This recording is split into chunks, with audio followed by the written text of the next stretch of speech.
6 जुलाई 2024 उत्तर प्रदेश गाजीपुर के क्षेत्र नंदगंज के एक छोटे से गांव खिलोआ बिंद में रहने वाले एक परिवार को इस बात का अंदाजा भी नहीं था कि आज रात उनके साथ कुछ ऐसा होने वाला है जो कि उनके दुश्मन भी उनके साथ ना करते। घर का सबसे छोटा बेटा आशीष बिंद, जिसकी उम्र केवल 16 साल की थी, वो रात के लगभग 10 बजे गाँव में हो रहे एक ऑर्केस्ट्रा के प्रोग्राम को देखने गया था। लेकिन कुछ घंटों बाद जब वो वापस घर लौटता है तो वो जोर जोर से चिल्लाना स्टार्ट कर देता है। वो देखता है कि घर के ठीक दरवाजे के सामने उसके पिता मुंशी बिंद और माँ देवंती बिंद की लाश पड़ी हुई है, जिनका किसी ने बेरहमी से गला रेता हुआ था। जिसके बाद वो दौड़ता हुआ घर के अंदर अपने बड़े भाई रामाशीष के पास जाता है तो मानो वो पागलों की तरह चिल्ला चिल्लाकर अपने सिर को इधर से उधर पटकने लगता है, क्योंकि उसके बड़े भाई की भी किसी ने बेरहमी से गला रेत करके हत्या कर दी थी। उसके चिल्लाने की आवाज सुन के आसपास के सभी लोग उसके घर पे इकट्ठा हो जाते हैं, लेकिन जब तक वे सभी लोग आशीष से ये पूछ पाते कि आखिरकार ये सब किया किसने, उसकी हालत पहले ही से इतनी खराब हो चुकी थी कि वो वहीं पे बेहोश हो जाता है। कुछ ही टाइम बाद वहाँ पे पुलिस की भारी टीम भी पहुंच जाती है और मामले की जांच पड़ताल करने लगती है। लेकिन इसके बाद जो होने वाला था उसने पुलिस के भी होश उड़ा दिए थे।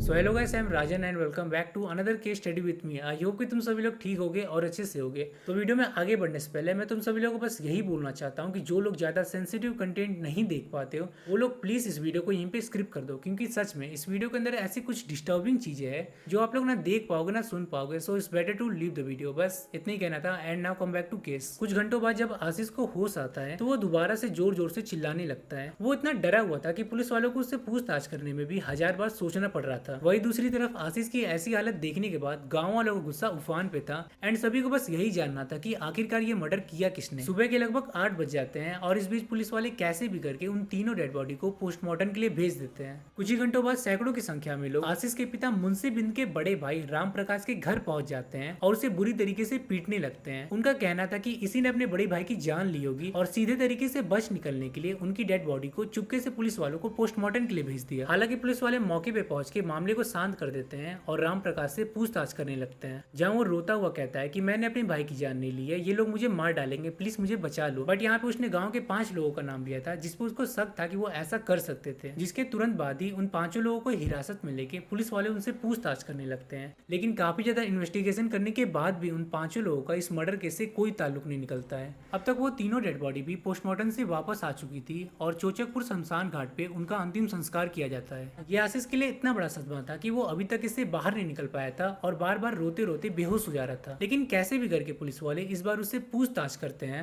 कि बेटा, जब तुम्हारे माता पिता के साथ ये सब कुछ हो रहा था उस वक्त तुम कहाँ पे थे। जहाँ आशीष बतलाता है कि मेरा पूरा परिवार उस समय गांव के एक तिलक समारोह के ऑर्केस्ट्रा के प्रोग्राम को देखने गया था। फिर हम रात के लगभग 10 बजे घर वापस आ जाते हैं। लेकिन जब कुछ घंटों बाद मेरे माता पिता सो जाते हैं तो मैं चुपके से घर से भाग के उस ऑर्केस्ट्रा के प्रोग्राम को दोबारा से देखने चला जाता हूँ। फिर जब रात के लगभग 1:30 बजे मैं घर वापस आता हूँ तो मैं देखता हूँ कि मेरे माता पिता और बड़े भाई का किसी ने बेरहमी से कत्ल कर दिया है।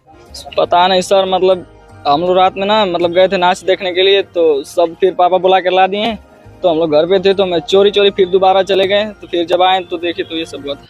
जिसके बाद पूछताछ करने के लिए पुलिस वाले उस शख्स के घर भी जाते हैं जिसने उस ऑर्केस्ट्रा के प्रोग्राम को करवाया था। जहां उन्हें पता चलता है कि इस पूरे इंसिडेंट की एक वीडियो भी बनी हुई है जिसमें कि आशीष अपने माता पिता और अपने बड़े भाई के साथ उस ऑर्केस्ट्रा के प्रोग्राम को देखने आया था। फिर रात के लगभग 11:30 बजे आशीष वहाँ पे दोबारा पहुंच जाता है, बट इस वक्त उसके साथ कोई भी नहीं था। पुलिस वालों ने वीडियो के अंदर उसकी बॉडी लैंग्वेज भी चेक की जो कि बिल्कुल नॉर्मल थी। लेकिन वो कहते हैं ना कि कातिल कितना भी तेज क्यों ना हो, वो अपने पीछे एक सबूत छोड़ ही देता है। क्योंकि जब दोबारा उस वीडियो को काफी ध्यान से देखा जाता है तो पुलिस वाले नोटिस करते हैं कि फर्स्ट टाइम जब आशीष ऑर्केस्ट्रा को देखने आया था तो उसने किसी और कलर के कपड़े पहने थे। जब वो रात के 11:30 बजे दोबारा आता है तो उसने अपने कपड़े चेंज कर लिए थे। जिसके बाद पुलिस वाले आशीष के पास जाते हैं और उसे प्यार से पूछते हैं कि बेटा, तुमने इस 1.5 घंटे के अंदर कपड़े क्यों चेंज किए। जहाँ आशीष पुलिस वाले से कहता है कि मैंने फर्स्ट टाइम जो कपड़े पहन रखे थे वो नए वाले कपड़े थे, तो वो कहीं गंदे ना हो जाए इसलिए मैंने उसे बदल लिया। फिर पुलिस वाले आशीष से कहते हैं कि चलो ठीक है बेटा, बस तुमने फर्स्ट टाइम जो कपड़े पहन रखे थे वो हमें लाके दिखा दो। एंड इसके बाद से आशीष ना आगे कुछ बोल पाता है और ना ही पुलिस वालों को वो कपड़े लाके दिखा पाता है। एंड जब पुलिस वालों को उस पर शक होने लगता है तो वो लोग उससे काफी ज्यादा सख्ती से पेश आने लगते हैं, जिससे कि आशीष काफी ज्यादा डर जाता है और उसकी हिम्मत वहीं पे टूट जाती है।